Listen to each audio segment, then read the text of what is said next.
Okay, we have something exciting. So we have a new... And it's actually called... Come on, man. Hi, everybody! Welcome back to Arsi&Manni's channel. This is Arsi. And this is Manni. That's And... Arsi. That's Manni. That's Manni. That's Arsi. Okay. This is Manni and that's Arsi. What? No! Other way around. No. It's still the same thing. Anyways, thank you so much for coming back to our channel again. And if you're new to our channel... We would like to welcome you, and I hope you stick around and check out our other videos, and and you watch this video as well. So make sure you ring that bell right there, Just maybe and subscribe to right there. That's it, and it's Just the right. And it's free, so it does not cost you. You don't pay us penny. You don't pay YouTube, and if you change your mind later on, you can always unsubscribe. But anyways, what's our topic today? What? Okay, we have something exciting. So we have a new segment that we came up with. So Miss Arsima Arverfain over here, Miss Professional wearing all black dress, will introduce. So we're gonna get to the topic before she goes on ranting and nonstop. And this is her on a daily, and I really hate that part about her. But idiot. Tell the kind we have this new segment, and it's actually called. Come on, man. Elal with Arsi&Manni. Okay, for those of you that don't know Elal, what is Elal? What does that mean? It's just a chat with Arsi&Manni, basically. That's it. So Elal means chatting, basically, in English. Basically. With this girl and this girl. So why are we doing Elal with Arsi? You may ask. That's a good question, valid question. Why are we doing Elal with Arsi&Manni? It was supposed to be Elal with people. Arsi, and then it turned with Manni, you know? I'm joking. That's a cap.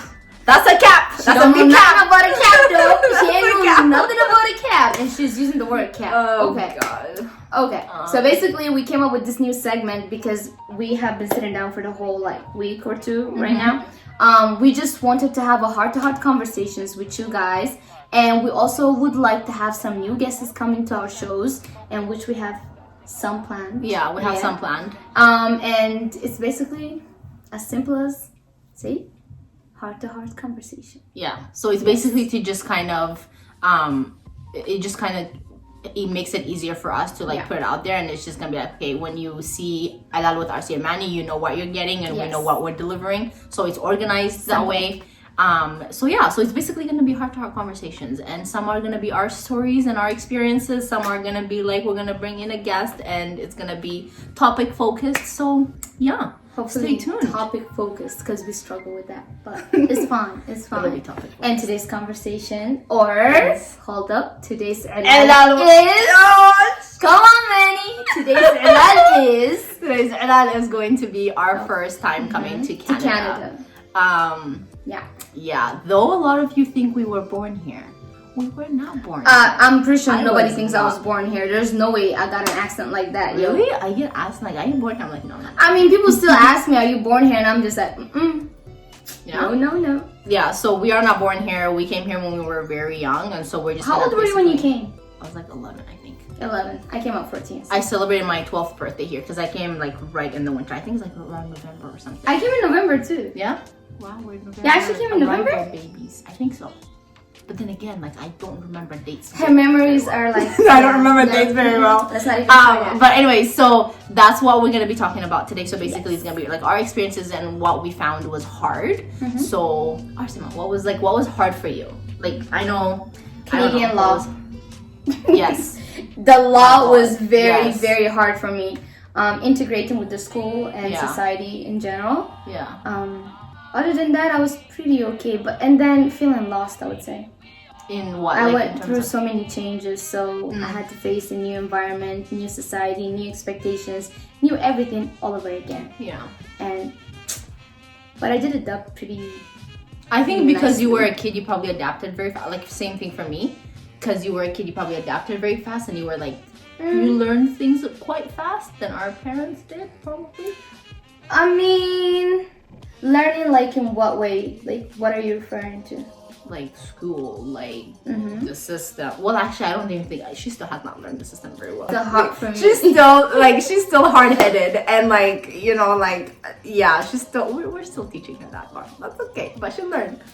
But I think that's just because it's like your personality is just, you're just like, I'm gonna do what I want to do. Really. Yes, I want to do what I want to do, and I don't want no it's- law telling me what to do. But unfortunately, I live in Canada.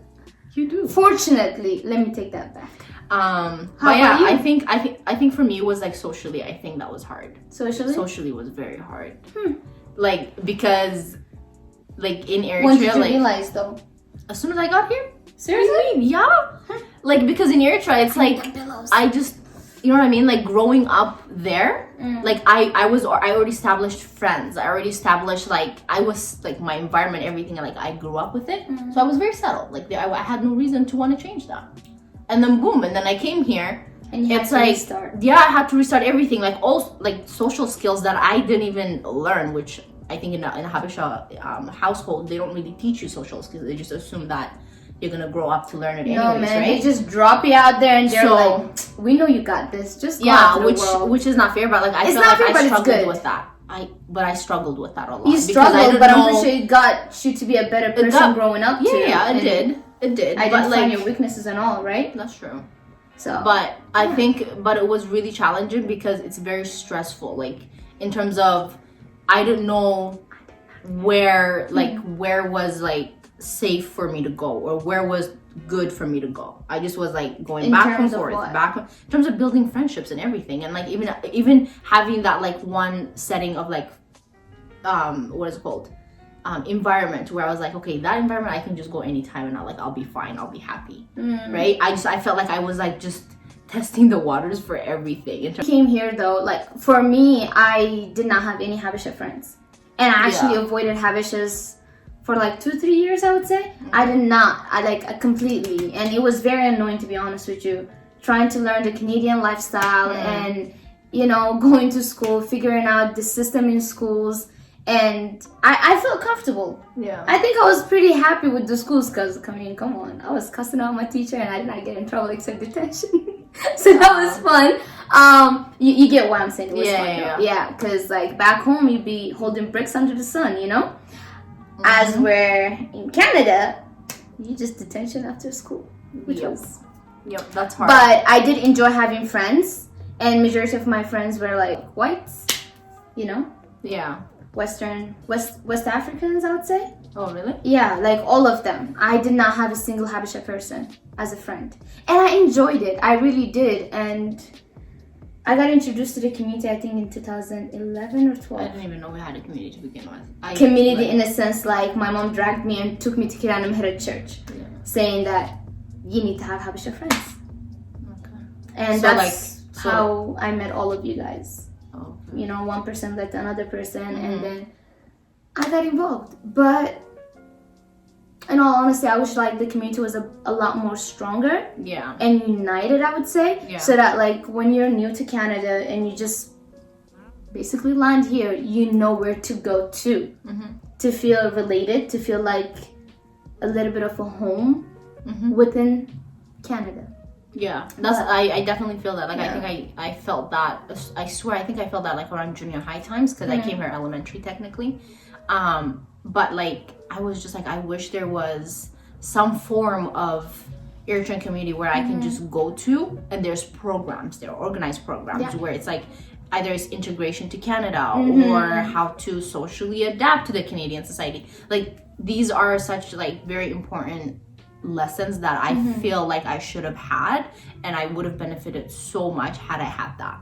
I agree with you on that. And with our community back then, I think politics play hands in everything, right?